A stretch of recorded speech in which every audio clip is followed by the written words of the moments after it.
నమస్తే అండి. ఐవీస్ కిచెన్‌కి తిరిగి స్వాగతం.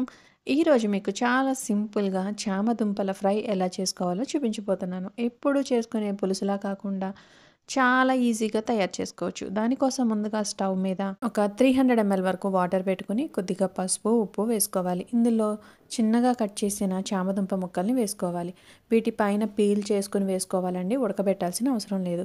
వీటిని కరెక్ట్‌గా 5 నిమిషాలు ఉడికించుకున్నారంటే సరిపోతుంది. వీటిని పక్కన పెట్టుకొని స్టవ్ మీద ప్యాన్ పెట్టుకొని 2 టేబుల్ స్పూన్స్ ఆయిల్ వేసుకోవాలి. చిన్నగా కట్ చేసిన వెల్లుల్లి ముక్కల్ని, కొద్దిగా శనగపప్పు, జీలకర్ర, ఆవాలు, తరిగిన పచ్చిమిరపకాయలు, కరివేపాకు వేసుకొని ఒక నిమిషం పాటు వేపుకోవాలి.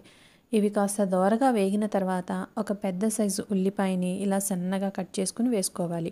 మధ్యలో కదుపుకుంటూ ఇవి దోరగా వచ్చేంత వరకు వేయించుకోవాలి. దీనిపైన మూత పెట్టాల్సిన అవసరం లేదండి.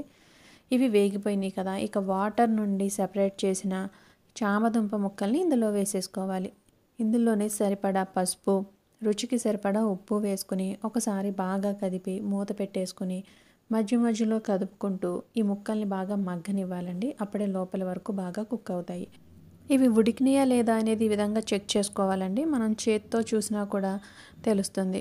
ఇవి పూర్తిగా కుక్ అయిన తర్వాత మాత్రమే మనం ఇందులో ఒక స్పూన్ నువ్వులు, ఒక స్పూన్ ధనియాల పొడి, రుచికి సరిపడా కారం వేసుకొని కదుపుకుంటూ వేపుకోవాలి. ఇక మూత పెట్టాల్సిన అవసరం లేదు.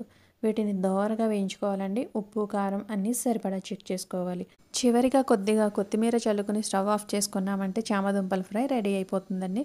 మరి మీకు ఈ రెసిపీ కనుక నచ్చినట్టయితే తప్పకుండా ట్రై చేయండి. అలాగే లైక్ చేసి సబ్స్క్రైబ్ చేసుకోవడం మాత్రం మర్చిపోకండి. Thank you for watching.